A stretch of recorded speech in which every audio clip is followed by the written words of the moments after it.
Hey guys, and welcome to Natural Aesthetics. This video features a few training clips from my lower body sessions over the last week and a half or so. Starting off with back squats, 175 kilos for 4. Again, all my squats and deadlifts at the moment are without a belt. I attempted this a week later, still got 4 reps, which you'll see later on in the video.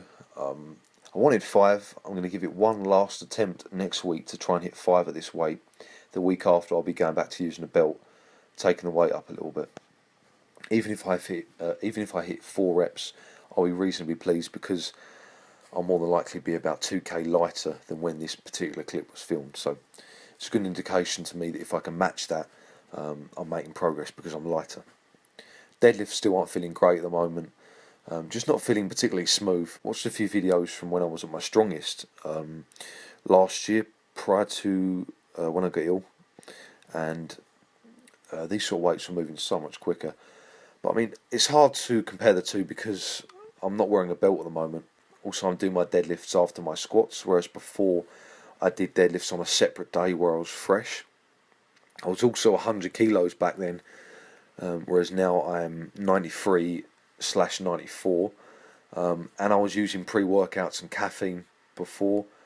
Now I'm not. And I was training with a training partner before.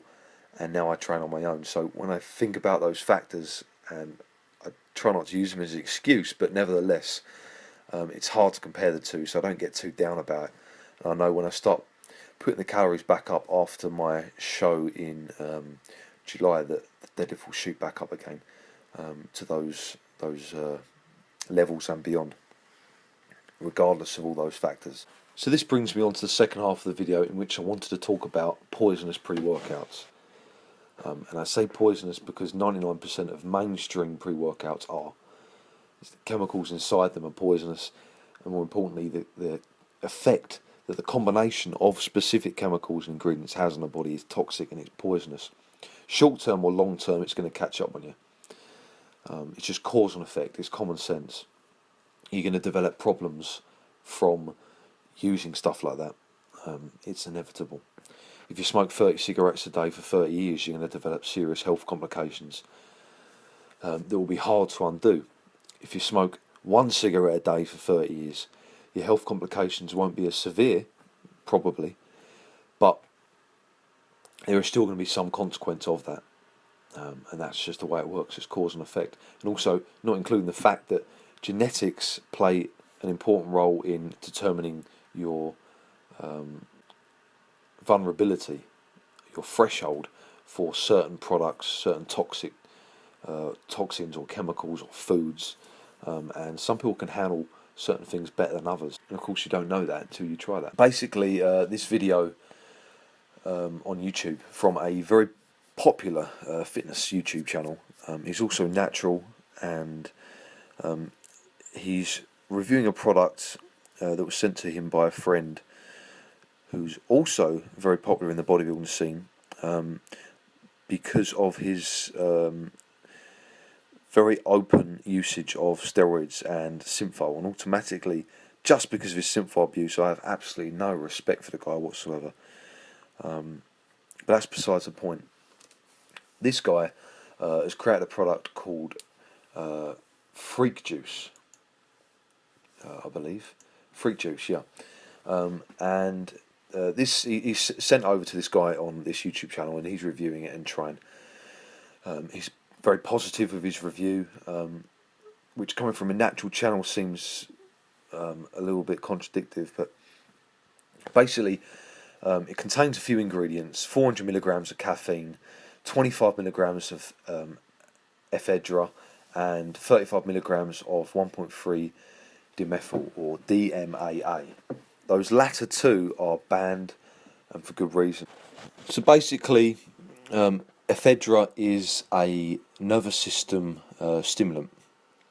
It stimulates the heart and lungs, more particularly the ephedrine inside the ephedra. It's commonly used for weight loss, obesity, to enhance athletic performance. Also for allergies and hay fever, nasal congestion, that sort of stuff, because it opens up the respiratory tracts and the nasal passageways. There's been a huge debate about the safety of it. The potential side effects of this drug are numerous. Can cause severe life-threatening or disabling conditions in some people, linked to high blood pressure, heart attacks, muscle disorders, seizures, strokes, irregular heartbeat, loss of consciousness, death. Dosages greater than 32 milligrams per day might triple the risk of bleeding within the brain. I mean, his dosage is 25 milligrams, and that's pretty close to the dosage that they've said will triple your risk of a stroke. Minor side effects are more common as well: dizziness, restlessness, anxiety, irritability, heart pounding, headaches, loss of appetite, nausea, vomiting. Do not use ephedra with other stimulants such as caffeine. This will multiply the effect of those side effects. I've already made a video about the potential consequences of caffeine, and that should be enough to put you off taking that, let alone combine it with these other serious chemicals. So DMAA was originally used as a nasal decongestant. It's now banned in a lot of countries. There was a massive legal battle for years over its inclusion in pre-workout supplements. So basically its effects are much the same as high dosages of caffeine. Increases energy, euphoria with some people, elevates mood, adrenaline rush, mental clarity, increased confidence. Not to mention the fact that it's been closely linked to the amphetamine speed. Athletes have failed drug tests with it inside them, and there have been at least five deaths linked to the ingredient, which in the grand scheme of things is nothing compared to the deaths caused by food, alcohol, smoking and whatnot. But it's still dangerous, and it's still a problem, and it shouldn't be in supplements. Simple as that. If you have a pre-existing condition, irregular heartbeat, whatnot, perhaps high blood pressure, some of these problems you're not even aware of, and you take this product, you're going to have serious health complications. Even for people that are healthy and they use a regular amount, you can still get side effects such as nausea, vomiting, headaches, anger, aggression, panic attacks, erectile dysfunction, paranoia. You don't know how something like that, something so powerful, is going to affect you until you take it. He's obviously found some sort of loophole in the system to include this banned drug, and whether or not he'll continue selling it, I don't know. But high dosages have been linked to causing strokes.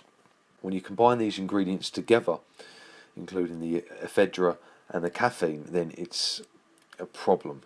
It's cause and effect. It's gonna cause problems, whether it causes it now or later. It can cause serious side effects, not to mention the effect that it's going to have on your sleep, your general awareness when you're not taking it, and your central nervous fatigue. Is the stuff that I mentioned in my caffeine video. If you value your health more than your fitness, then stay clear of stuff like this, because it is poison. And I don't understand why someone on YouTube who has popularity, a lot of followers, who claims he's natural, is trying to rep this product when it's clearly potentially dangerous for a lot of people. A lot of people will say that it's just because of these idiots taking too much of it that gets it to be banned. That's why it has bad rep. But in reality, it's going to cause side effects, whatever they may be. If you happen to take a little bit too much, you're going to be ill. If you happen to have a pre-existing condition, you're going to be ill. It's not going to agree with you at all. And you don't know, as I said before, your genetic disposition to be able to cope with such an ingredient. You don't know until you try. I just wanted to put my opinion on it out there. These things shouldn't be on the market, and they are. I'd like to know your thoughts on it, your opinions. So if you have any, put them in the comments section below. Perhaps get a discussion going.